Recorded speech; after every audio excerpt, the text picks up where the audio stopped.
In 1965, a seismic shift was happening in the world of music, and it felt like the ground was shaking beneath the feet of one of its biggest icons, Elvis Presley. Just when things couldn't get any more exciting for the king of rock and roll, the unthinkable happened. The Beatles, a band from Liverpool, England, exploded onto the scene, changing the game forever. It wasn't just their catchy tunes or flashy haircuts that did it. It was the way they made music that felt fresh and new. Before the Beatles, Elvis had ruled the charts and the hearts of millions. His films like Hard Day's Night had been huge hits. But in 1964, the Beatles started to steal the spotlight. They released songs that were original and complex, something the rock and roll world hadn't seen much of before. Songs like I Feel Fine and Help were not just catchy, they were a whole new way of making pop music. People who had once loved Elvis's simple, rhythm and blues-influenced rock started to turn their attention to the Beatles. Even grown-ups who had dismissed rock and roll as juvenile were taken in by this new sound. Meanwhile, Elvis was stuck in a rut. His movies kept rolling out, but they weren't getting the love they used to. Paradise Hawaiian Style, one of his films, was just another in a long line of mediocre projects. By 1965, Elvis's film commitments were eating up his time, leaving him little room to breathe or create. His music, once full of energy and excitement, now seemed stale. His hits were few and far between, and even his biggest fans started to feel a sense of disappointment. In the music world, Elvis's decline wasn't just about his records selling fewer copies. It was about how he was perceived.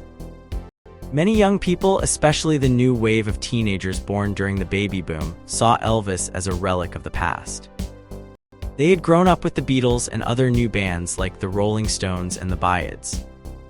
These bands were pushing boundaries, experimenting with sounds, and speaking directly to a generation that felt different from the one Elvis represented. The Beatles, in particular, brought a new sophistication to pop music. Their songs were more complex, both in terms of lyrics and music. They wrote their own songs, something rare for pop stars at the time. The Beatles' success wasn't just about the music, it was about the attitude. They represented a generation that was questioning old norms and embracing change. This was a far cry from Elvis's more traditional approach to rock and roll. As the Beatles and other new artists gained popularity, it became clear that rock and roll was evolving. The music was no longer just about rhythm and simple lyrics. It was about storytelling, experimentation, and capturing the spirit of a generation. By 1967, this transformation was undeniable. Musicians started to see themselves as artists, not just entertainers. They wrote their own songs, played their instruments with skill, and pushed the boundaries of what music could be. Elvis's music, once the soundtrack of a generation, now felt like it belonged to another time. His records sounded dated, almost as if they were from a different century. The vibrant, innovative sound of the late 1960s left Elvis's earlier work in the dust. It wasn't just his music that had changed, the world around him had moved on without him. In the end, Elvis Presley's reign as the undisputed king of rock and roll had come to an end.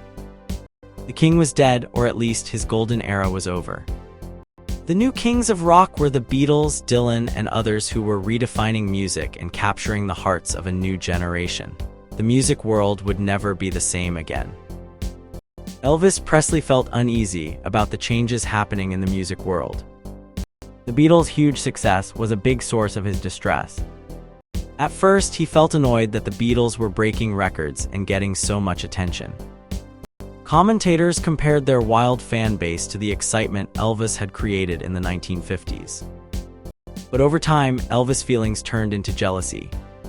He resented the Beatles' freedom to experiment with their music, something he couldn't do himself. The Beatles, though, had learned a lot from Elvis' early work. They saw how success came with its own set of challenges, like managing fame and dealing with record companies and fans. The Beatles also had the advantage of attracting more mature fans who appreciated their evolving music. These fans were eager to see the band grow artistically, beyond the catchy tunes that had made their name. Despite wanting some of that artistic freedom, Elvis viewed it with disdain. Growing up in the working-class South, music was everything to him. It brought people together, bridging gaps between different ages, classes, and races. Elvis loved the pop music he saw in movies and on radio. To him, these conventions were the key to creating a shared national culture.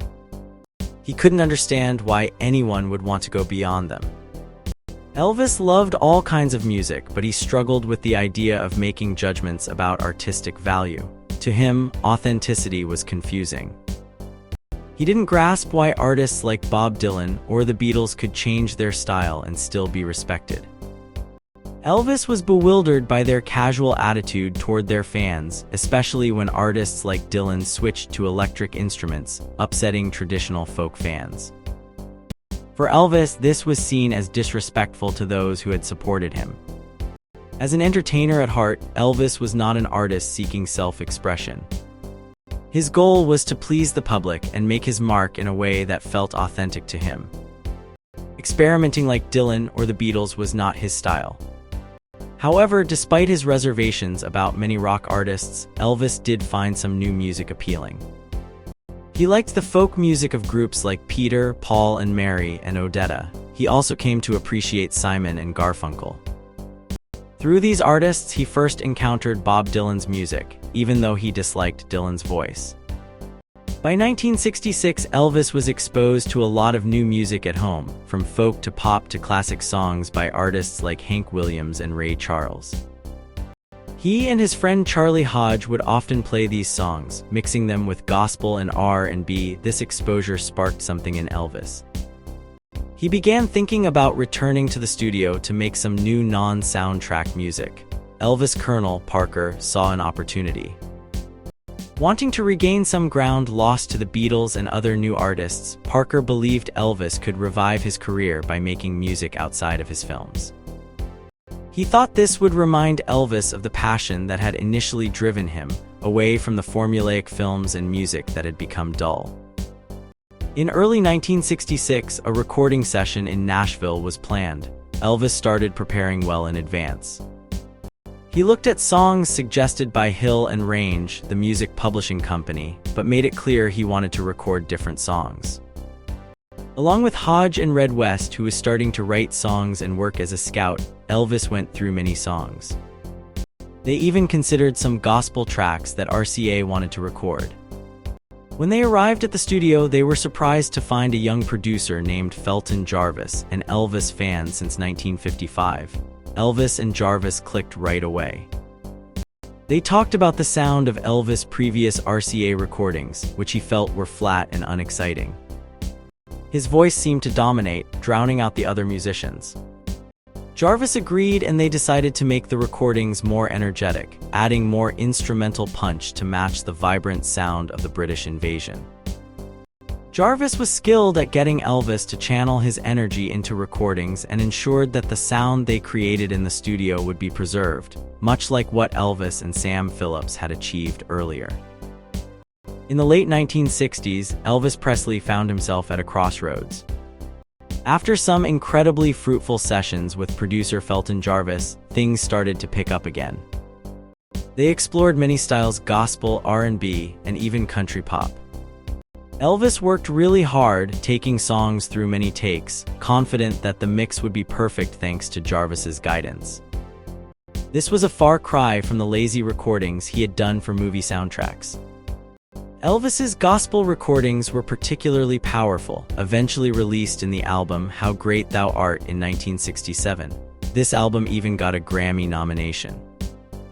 He also recorded some bold R&B songs and a heartfelt version of Bob Dylan's Tomorrow Is a Long Time. One standout single from this period was Love Letters, which became his first single from the Jarvis sessions to chart, though it only reached number 19 on the country charts. Another song, Indescribably Blue, also underperformed, possibly due to a clash over rights with a publishing company. Despite this, the music was impressive, showing a new, raw sound that put Elvis among artists like Dylan and the band, who were blending rock, blues, and country. However, these new sounds didn't reach many fans. Elvis's audience was mainly made up of loyal fans who bought everything he released. Younger people saw him more as a movie star from the past than a modern musician.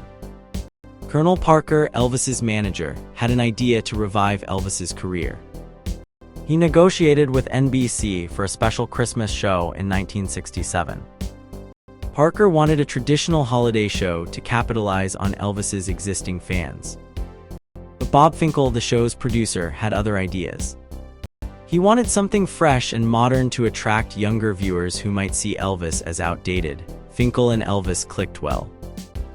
They decided the show would be unique, blending different styles and showcasing the real Elvis, free from Hollywood glamour. They wanted to connect with younger fans and show Elvis as a musician who inspired others, not just a former movie star.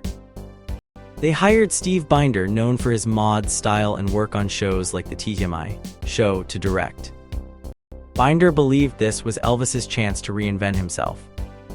He created a script linking Elvis's career through skits and focused on his recent song, Guitar Man.